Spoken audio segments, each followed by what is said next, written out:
If there was a pick that people questions that they took, it was Notre Dame tackle Blake Fisher at 59. I got no issue with the concept of taking offensive tackle insurance after both of your offensive tackles were banged up a lot last year, especially when we're talking about protecting CJ Stroud, which should be the number one priority. How did you feel about Fisher? If I remember correctly, they took him before Rosengarten and Soa Matea, or maybe at least one of those guys.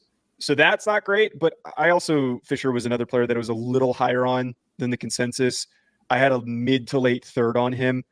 I think he's more of a guard, but what value he brings, as you just talked about, if they took him in the third round, I think I'd feel a lot better about this. But the value that he brings is with last year, with all the offensive line injuries and all the guys that you had to put out there, to have somebody who has the build to play guard, has the experience playing tackle, he can be a swing player for them. He can slot in training camp wherever the need is found. So I think the pick makes sense for the Texans' needs, but definitely was a little bit of an overdraft.